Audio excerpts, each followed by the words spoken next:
नमस्कार बच्चों।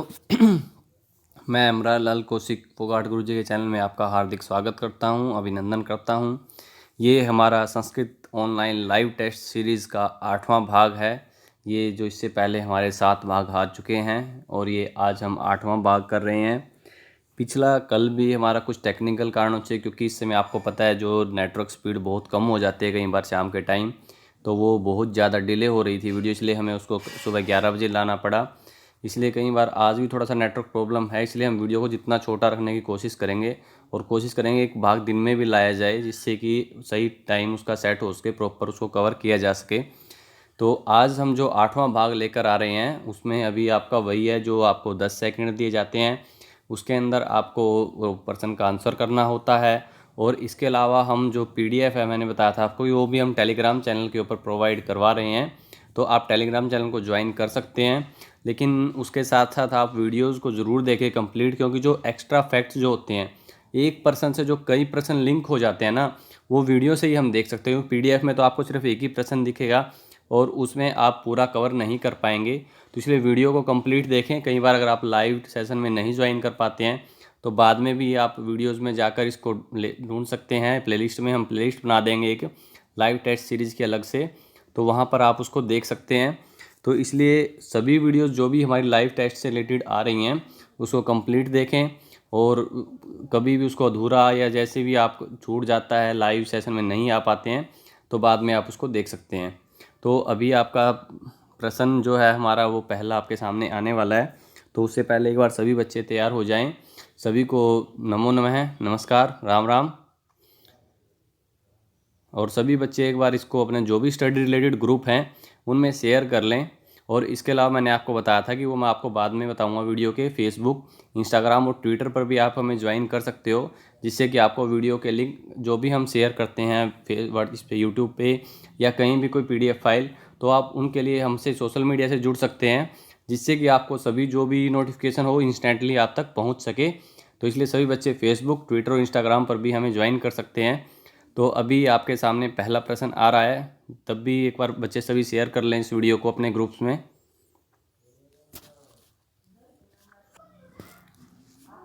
पहला प्रश्न है हमारा, रैवतक पर्वतस्य वर्णनम कस्मिन् काव्ये वर्तते। रैवतक पर्वतस्य वर्णनम कस्मिन् काव्ये वर्तते। उत्तररामचरिते, कुमारसंभवम, शिशुपालवध या कादम्बरी। जो रैवतक पर्वत है उसका वर्णन किस काव्य के अंदर है?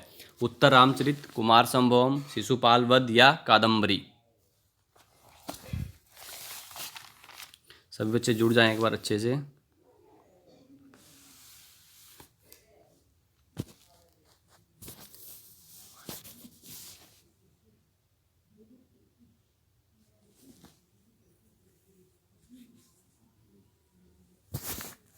रैवतक पर्वत का वर्णन शिशुपाल वध के अंदर है। शिशुपाल वध, तो यहाँ पर हमारा ऑप्शन सही होगा। शिशुपाल वधम जो है उसके अंदर रैवतक पर्वत का वर्णन है। और इसका जो रैवतक पर्वत है इसका वर्णन महाभारत के सभा पर्व के अंतर्गत भी है। महाभारत के सभा पर्व के अंतर्गत, तो यहाँ पर हमारा जो ऑप्शन है वो सही है, शिशुपाल वध। यहाँ पर शिशुपाल वध हमारा ऑप्शन सही है। और जो रैवतक पर्वत है वो द्वारका से पूर्व की ओर स्थित था और इसका वर्णन महाभारत में मिलता है। और शिशुपाल वध के अंदर भी हमारे जो 4 ऑप्शन है उसके अंदर ये शिशुपाल वध के अंदर इसका वर्णन है। और शिशुपाल वध के बारे में हमें पता है कि शिशुपाल वध को किसने लिखा है?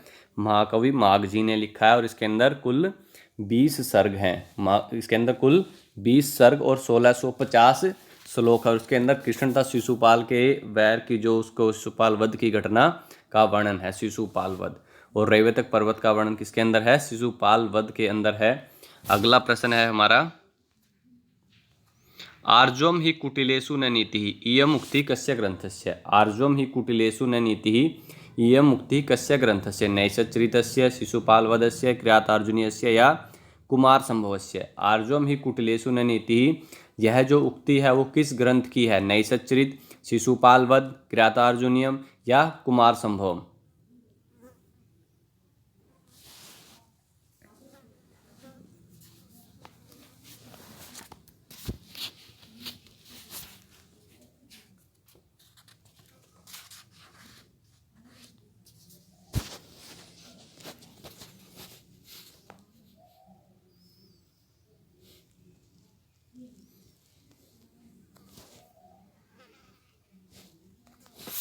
आर्जवम ही कुटिलेषु न नीति है जो उक्ति है वो नैषध चरित से संबंधित है। तो यहाँ पर हमारा ऑप्शन जो है पहला वो सही हो जाएगा। नैषध चरित से संबंधित है आर्जवम ही कुटिलेषु न नीति ही। और अगर हम नैषध चरित के बारे में बात करें तो नैषध चरित को श्री हर्ष जी ने लिखा है और ये क्या है, एक महाकाव्य है, विधा है। और इसके अंदर कुल 2830 श्लोक हैं। इसके अंदर कुल 2830 श्लोक और 22 सर्ग हैं। जो हमने गिना था बृहत्तरी में, किशन के नाम से हमने याद किया था। किशन, किरातार्जुनीयम, शिशुपालवध और नैषध चरित 18, 20 और 22 सर्ग। किरातार्जुनीयम 18, उसके बाद शिशुपालवध 20 और नैषध चरित 22। ये बृहत्तरी के अंदर एक प्रमुख महाकाव्य है।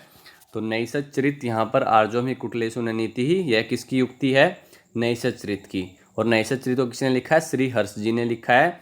और इसके अंदर कुल 22 सर्ग हैं और 2830 श्लोक हैं। और इसका जो आधार ग्रंथ है वो है महाभारत का नलोपाख्यान। और इसका जो प्रमुख रस है वो श्रृंगार है, नायक है वो नल है और नायिका जो है वो दमयंती है। इसके अंदर जो शैली है वो वैदर्भी है और इसके अंदर जो नल दमयंती के परिणय का वर्णन किया गया है। और ये जो उक्ति है आर्जवम ही कुटिलेषु न नीति ही, ये इसकी मुख्य एक प्रमुख उक्ति भी है जो महत्वपूर्ण है, बहुत बार पूछी जा चुकी है यूजीसी नेट इत्यादि एग्जामों में भी। तो ये हमें अवश्य ही होना चाहिए। और नैषध चरित से संबंधित हम बात कर ही चुके हैं। तो अगला शिशुपालवध किरातार्जुनीयम, ये हमने शिशुपालवध आपको बता ही दिया है कि इसके अंदर ये बृहत्तरी के अंदर है और उसके अंदर 20 सर्ग हैं, जो इससे पहले हम प्रश्न में डिस्कस कर चुके हैं कुमार किरातार्जुनीयम और कुमार संभव में। और इससे अगला प्रश्न है रघुवंशस्य कस्मिन् सर्गे दिलीपस्य गौसेवा वर्णिता। रघुवंशस्य कस्मिन् सर्गे दिलीपस्य गौसेवा वर्णिता, कि जो रघुवंश के किस सर्ग में दिलीप की गौ सेवा का वर्णन किया गया है। प्रथमे, द्वितीय, तृतीय, चतुर्थे, किस सर्ग के अंदर गौ सेवा का वर्णन है रघुवंश के।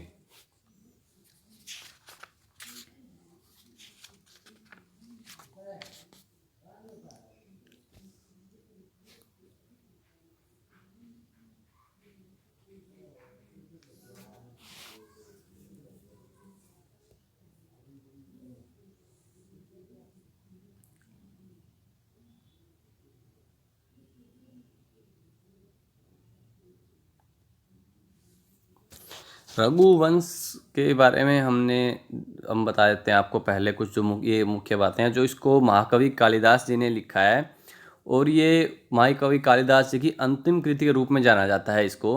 और इसके अंदर कुल 19 सर्ग हैं जिसके अंदर कुल 1569 जो हैं वो श्लोक हैं। 19 सर्ग हैं और 1569 श्लोक हैं। 1569 इसके अंदर कुल श्लोक हैं और इसको महाकवि कालिदास जी ने लिखा है। तो सबसे पहले इस प्रश्न का उत्तर देख लेते हैं हम कि रघुवंश के किस सर्ग के अंदर गौ सेवा का वर्णन है। तो ये द्वितीय सर्ग के अंदर गौ सेवा का वर्णन किया गया है। जो दिलीप के द्वारा गौ सेवा का वर्णन है वो दूसरे सर्ग के अंदर है और कुल इसके अंदर 19 सर्ग हैं और 1569 श्लोक हैं और महाकवि कालिदास जी ने इसको लिखा हुआ है। और इसके अंदर जो रघुवंश से ही समझ जाते हैं हम कि जो सूर्यवंशी राजा दिलीप के वर्णन, और इसका प्रारंभ जो है वो सूर्यवंशी के राजा दिलीप के वर्णन से लेकर और अंत में राजा अग्निवर्ण के वर्णन तक करता है, जिसके अंदर कुल 31 सूर्यवंशी राजाओं का वर्णन किया गया है इसके अंदर। अगला प्रश्न है और एक अगला है रघु किम नामकम यज्ञम चकार। रघु किम नामकम यज्ञम चकार, राजसूय, विश्वजीत, अश्वमेघ या पुत्रेष्टि। रघु ने किस नाम यज्ञ को किया, राजसूय, विश्वजीत, अश्वमेघ या पुत्रेष्टि।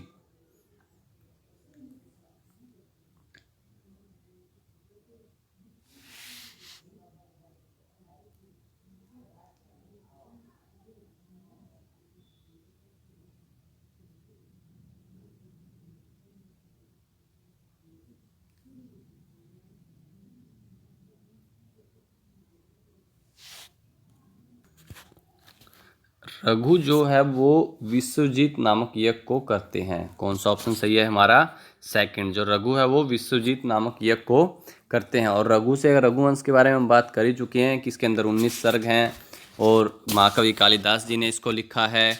इस तरह से मुख्य मुख्य बातें हम जान चुके हैं। और इसकी ये एक महाकाव्य है कुल 1569 श्लोक है और उसके अंदर जो प्रमुख रस है वो श्रृंगार है और उपजीव्य ग्रंथ है इसका रामायण है, नायक श्री राम है और नायिका सीता जी हैं।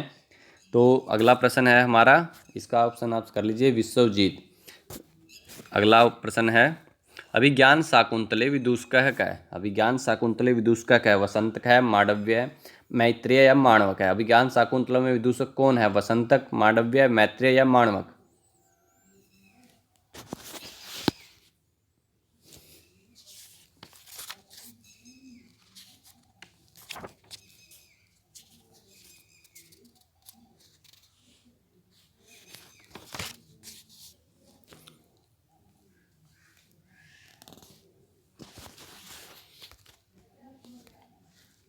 अभिज्ञान शाकुंतलम के अंदर जो विदूषक है वो मांडव्य है। यहाँ पर हमारा ब ऑप्शन सही है, मांडव्य। अभिज्ञान शाकुंतलम के विदूषक कौन है, मांडव्य। और अभिज्ञान शाकुंतलम के बारे में अगर हम बात करें तो अभिज्ञान शाकुंतलम को महाकवि कालिदास जी ने लिखा है और ये एक नाटक है और इसका जो मुख्य रस है वो श्रृंगार है और इसके अंदर कुल 7 अंक दिए हुए हैं।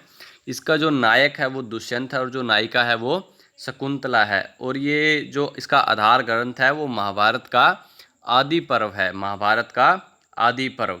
और इसका जो नामकरण कई बार पूछ लेते हैं कि ये विज्ञान शाकुंतलम नाम क्यों है, तो इसका जो नामकरण है वो मुद्रिका जो है अंगूठी के जो चिन्ह के आधार पर इसका नामकरण किया गया है और इसके अंदर माधुर्य गुण है और वैदर्भी जो रीति है इसके अंदर।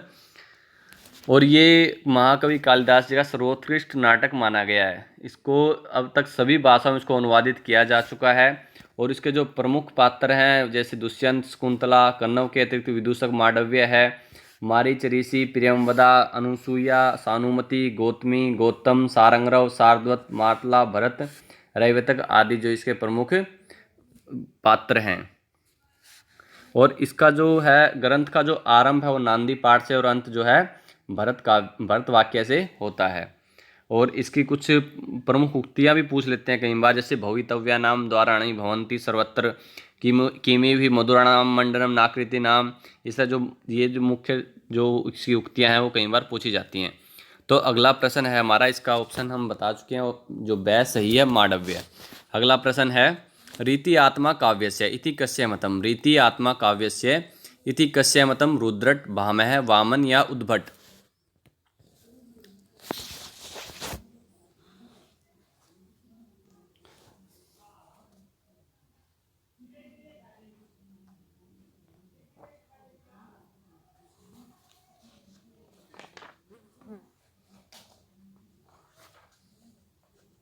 रीति आत्मा काव्य से ये किसका मत है, रुद्रट, भामह, वामन या उद्भट।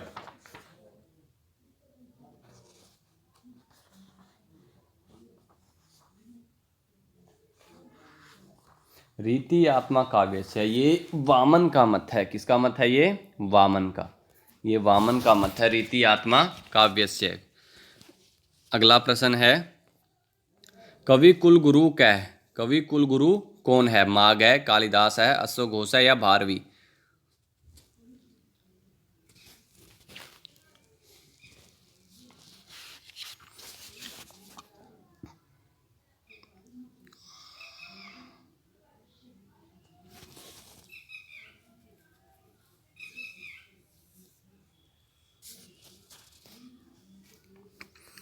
तो सभी के सही है। ये जो कवि कुलगुरु हैं वो कालिदास जी हैं। उनको कालिदास जी को कवि कुलगुरु कहा जाता है। और कई बार आदि कवि और पूछते हैं या आदि काव्य, तो आदि कवि कौन है, वाल्मीकि जी को, और आदि काव्य रामायण को माना जाता है। लेकिन अगर कवि कुलगुरु की बात करें तो कवि कुलगुरु कौन है, कालिदास जी। उनकी हमें पता है प्रमुख रचनाएं 7 हैं, उनमें से 3 नाटक हैं प्रमुख और 2 महाकाव्य, खंड काव्य, इस तरह से कुल इनकी 7 रचनाएं हैं। तो कवि कुलगुरु किसको माना जाता है, कालिदास जी को। और इनको शेक्सपियर भी कहा जाता है संस्कृत भाषा का, इनके नाटक अभिज्ञान शाकुंतलम के कारण। कवि कुलगुरु क्या है, कालिदास है। अगला प्रश्न है, नाटके कति संध्याः सन्ति। नाटक में कितनी संधियाँ होती हैं, 2, 3, 9 और 5।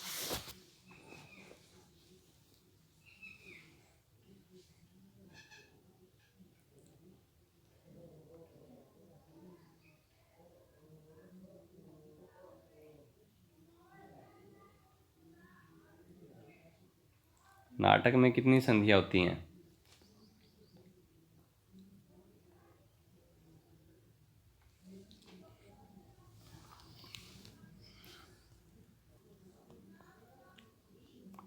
नाटक के अंदर कुल 5 संधियाँ होती हैं। कितनी संधियाँ होती हैं? 5। कौन कौन सी हैं वो? मुख, प्रतिमुख, गर्भ, विमर्श और निर्वहन संधि जो है वो नाटक के अंदर मुख्यतः 5 संधियाँ हैं। कौन कौन सी? मुख, प्रतिमुख, गर्भ, विमर्श तथा निर्वहन। और इसका आंसर हमारा सही होगा डी, ऑप्शन नंबर 4 इसका सही है। अगला प्रश्न है, नाटके न्यूनतम अंका कति। नाटक में कम से कम कितने अंक होते हैं? 6। नाटक में न्यूनतम अंक कितने हैं? 6, 7, 8 या 9?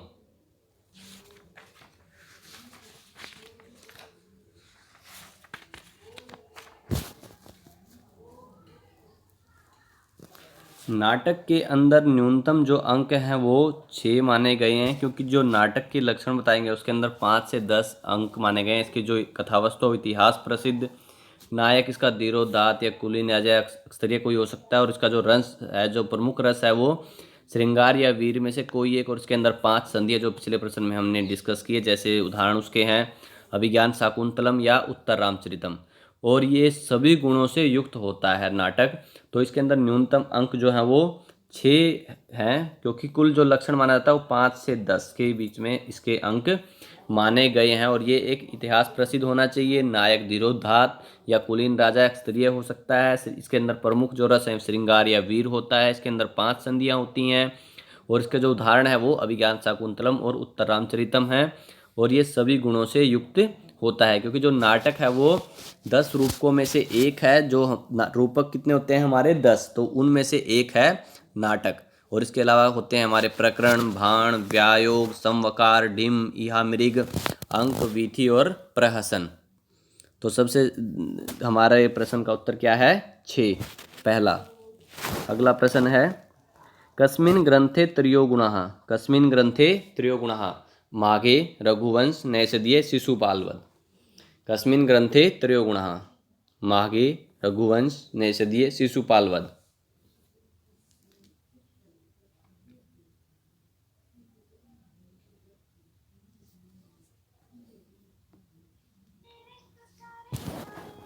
हमारा जो प्रश्न है कि किस ग्रंथ में 3 गुण है, कहीं इस पर फोकस कर रहे हैं माघे संति त्रयोगुणः, लेकिन यहाँ पर ग्रंथ पूछा गया है। मैं बता दूं आपको, कई बार प्रश्न हमें घुमा देता है। कईयों ने सही जवाब दिया है शिशुपाल वध, जो यहाँ पर हमारा आंसर क्या होगा? डी, शिशुपाल वध। कि किस ग्रंथ के अंदर तीनों गुण है, कि जो माघे संति त्रयोगुणः जो कहा गया वो शिशुपाल वध के आधार पर ही कहा गया, इसलिए तो यहाँ हमारा आंसर डी सही है, शिशुपाल वध। और इसके बारे में हम पहले बात कर चुके हैं। इसके अंदर 20 सर्ग हैं और माघ जी ने इसको लिखा, और इसके अंदर तीनों गुण बताए गए हैं शिशुपाल वध। तो यहाँ पर हमारा ऑप्शन डी सही है। अगला प्रश्न है हमारा, भगवत गीता महाभारतस्य कस्मिन् पर्वणि दृश्यते। भगवत गीता महाभारतस्य कस्मिन् पर्वणि वर्तते या दृश्यते? कर्ण पर्व, शल्य पर्व, भीष्म पर्व या द्रोण पर्व? जो भगवत गीता है महाभारत के किस पर्व के अंदर है? कर्ण पर्व के अंदर है, शल्य पर्व, भीष्म पर्व या द्रोण पर्व?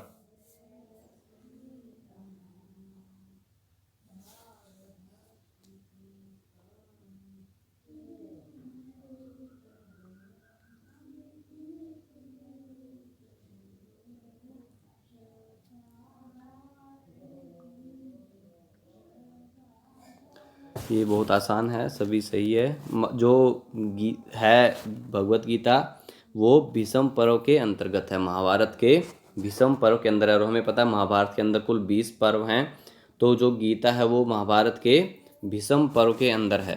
अगला प्रश्न है, हर्षचरितस्य रचयिता अस्ति। हर्षचरितस्य रचयिता अस्ति बाणभट्ट, श्रीहर्ष, दंडी या हर्षदेव? हर्षचरित के रचयिता कौन है?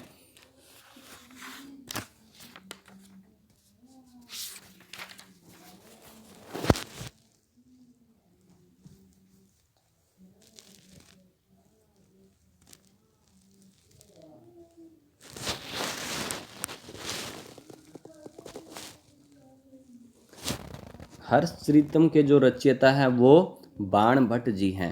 वो बाणभट्ट जी हैं हर्षचरितम के रचयिता जो हैं। और जो हर्षचरित है वो एक आख्यायिका है, और ये क्या है, आधार ग्रंथ क्या है, ये एक इतिहास प्रसिद्ध है। और इसके अंदर कुल 8 उच्छ्वास में बटा हुआ है, इसके अंदर कुल 8 उच्छ्वास हैं। और इसका जो प्रमुख रस जो है वो वीर रस है। और इसके जो नायक हैं या वो क्या है, हर्षवर्धन जी हैं। तो हर्षचरितम के रचयिता कौन है, बाण भट्ट जी हैं। और इसका आंसर हमारा पहला सही है। और इसके अंदर कुल 8 उच्छ्वास हैं और ये एक आख्यायिका है। अगला प्रश्न है, अर्थो हि कन्या परकीय इति काव्यस्य कर्ता वर्तते। अर्थो हि कन्या परकीय इति काव्यस्य कर्ता वर्तते। अभिज्ञान शाकुंतलम, कालिदासः, माघः या भारविः। अर्थो हि कन्या परकीय इति काव्यस्य कर्ता वर्तते।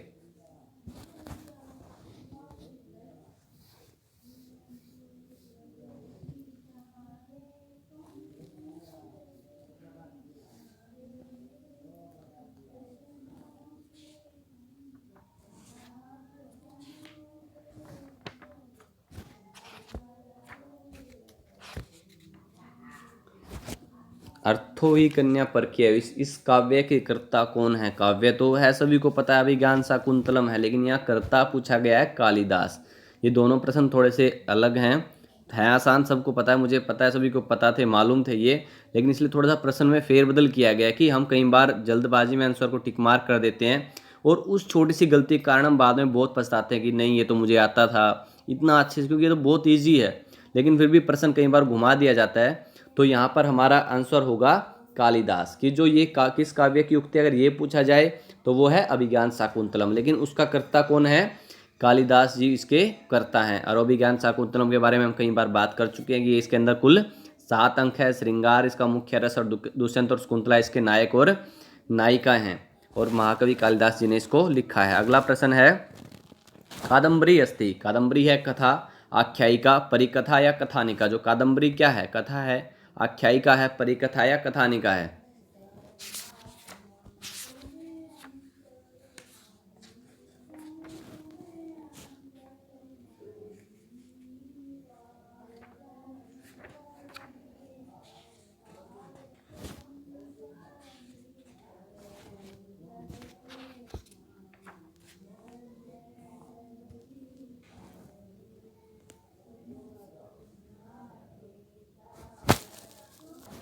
कादम्बरी जो है वो क्या है, एक कथा है। कादम्बरी क्या है, वो एक कथा है। और इसको किसने लिखा है, बाण भट्ट जी ने इसको लिखा है। और इसके 2 खंड हैं और जो इसका जो मुख्य रस है वो श्रृंगार रस है। और इसके जो नायक नायिका हैं वो चंद्रापीड़ और कादम्बरी हैं। तो कादम्बरी क्या है, वो एक कथा है। कादम्बरी एक कथा है। यहाँ पर हमारा पहला ऑप्शन सही है। अगला प्रश्न है, रत्नावल्याः रचयिता क्या है। रत्नावली के रचयिता कौन है, हर्ष, हर्षवर्धन, भास या बाण। बाण। रत्नावली के रचयिता कौन है।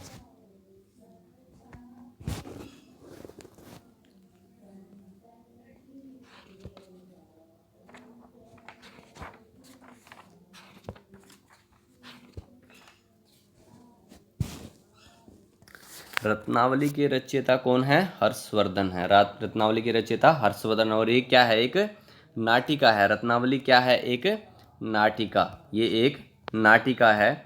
और इसके जो 4 अंक हैं कुल, इसके अंदर कुल 4 अंक हैं। और जो प्रमुख रस है इसका, जो अंगी रस है वो है श्रृंगार। और जो ये इतिहास प्रसिद्ध और एक कल्पना प्रसूत है ये एक। और इसके जो नायक हैं वो उद्यन है और नायिका जो है वो रत्नावली है। तो यहाँ पर हमारा प्रश्न का आंसर क्या होगा, हर्षवर्धन। रत्नावली के रचयिता कौन है, हर्षवर्धन। अगला प्रश्न है, नाट्यशास्त्रम कस्य कृति अस्ति। नाट्यशास्त्र जो है वो किसकी कृति है, रचना है। भरतमुनि, भामह, धनंजय या वृद्धभरत की। ये किसकी रचना है, नाट्यशास्त्र।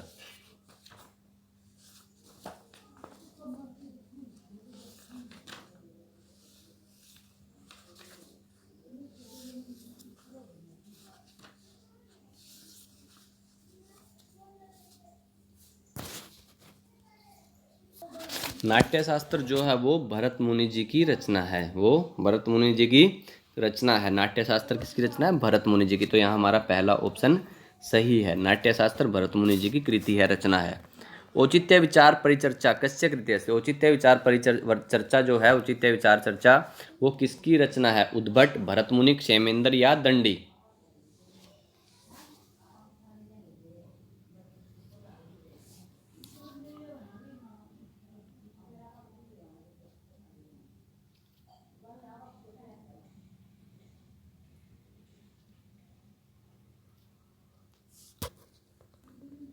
औचित्य विचार चर्चा जो है वो क्षेमेंद्र जी की रचना है। यहाँ पर हमारा ऑप्शन सी सही है। औचित्य विचार चर्चा जो है वो क्षेमेंद्र जी की रचना है।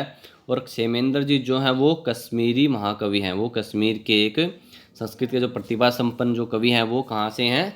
कश्मीर से थे ये। और इनकी जो रचना है प्रमुख वो औचित्य विचार चर्चा, और इसके अंदर इन्होंने औचित्य को ही काव्य का मूलभूत तत्व माना है। तो यहाँ पर हमारा ऑप्शन जो स है वो सही है। औचित्य विचार चर्चा किसकी रचना है? क्षेमेंद्र जी की।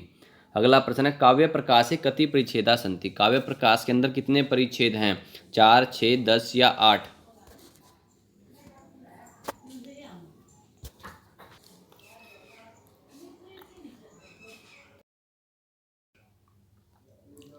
काव्य प्रकाश के अंदर कुल 10 परिच्छेद हैं। और ये किसकी रचना है? काव्य प्रकाश किसके द्वारा लिखा गया है? मम्मट जी के द्वारा। इसके अंदर कुल 10 परिच्छेद हैं। अगला प्रश्न है हमारा, अर्वाचीन रस है क्या है? करुण, शांत, श्रृंगार या वीर? अर्वाचीन रस कौन सा है? करुण, शांत, श्रृंगार या वीर रस?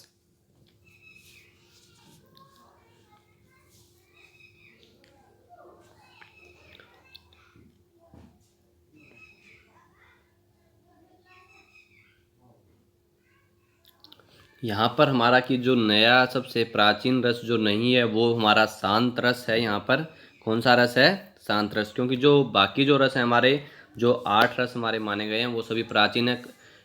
प्राचीन है श्रृंगार, हास्य, क्रूर, रौद्र, वीर, भयानक, विभुत, अद्भुत संज्ञा, जो ये रस हैं हमारे वो हैं। और जो शांत रस है उसमें बाद में माना गया है जो 9वां रस हमारा।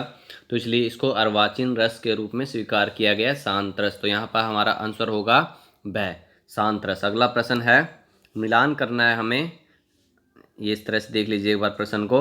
नागानंद, गीत गोविंद, पंचतंत्र या हर्षचरितम? विष्णु शर्मा, बाण भट्ट, जयदेव या श्रीहर्ष?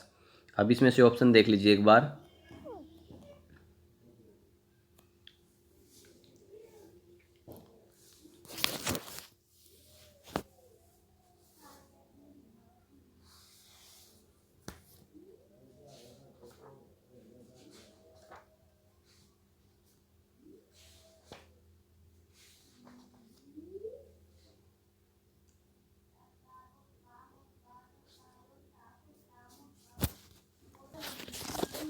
यहाँ पर हमारा कौन सा ऑप्शन सही होगा इसको एक बार मिलान करके देख लीजिए आप। अगर हमें दो भी मिलान पता अच्छे तो हम उसी टाइम समझ जाएंगे। एक बार मिलान करके बता देते हैं आपको। तो यहाँ पर सबसे पहले है, अगर हम नागानंद से मिलान करेंगे, नागानंद जी क्या है, किसका है? श्रीहर्ष जी। यहाँ पर हम इसका, और गीत गोविंद किसकी रचना है? जयदेव जी की। पंचतंत्र विष्णु शर्मा और हर्षचरितम बाण भट्ट। तो यहाँ पर हमारा 1 के सामने 4, 2 के सामने 3, और 3 के सामने 1, और 4 के सामने 2। तो जो भी आंसर है उसको मिलान कर लीजिए, टिक कर लीजिए उसको। और ये देख लीजिए यहाँ पर ये। और अब इसको आप हमें, मैं बता कि अगर आप हमसे सोशल मीडिया चैनल पर भी जुड़ सकते हैं। आप हमें फेसबुक, इंस्टाग्राम और ट्विटर पर ज्वाइन कर सकते हैं, जिससे कि जो भी वीडियोस हैं उनका इंस्टेंट लिंक आप तक पहुंच सके। ये मेरी फेसबुक आईडी है जिसको आप मुरारलाल कौशिक के नाम से सर्च कर सकते हैं, और मुरारलाल कौशिक के नाम सर्च कर सकते हैं। और इसके अलावा आप हमें ट्विटर पर भी आप ज्वाइन फॉलो कर सकते हैं। यहाँ पर आप ML कौशिक के नाम से आपको मेरी आईडी मिल जाएगी। और इसके अलावा आप हमें इंस्टाग्राम पर भी हमसे जुड़ सकते हैं, m.l कौशिक, इस तरह से, जिससे कि आपको जो भी वीडियोस हमारी आती है उसके इंस्टेंट लिंक आप तक पहुँच सकें। इसलिए सभी बच्चे सोशल मीडिया से जुड़ जाएं। और आपको जो टेलीग्राम चैनल है उसका लिंक हम नीचे डिस्क्रिप्शन में दे रहे हैं, आप टेलीग्राम चैनल को ज्वाइन कर लीजिए, जिससे कि आपको सभी वीडियोज़ की PDF मिलती रहे। और सभी बच्चे इस वीडियो को लाइक कर लें, शेयर कर दें और इस चैनल को सब्सक्राइब कर लें। धन्यवाद, थैंक यू।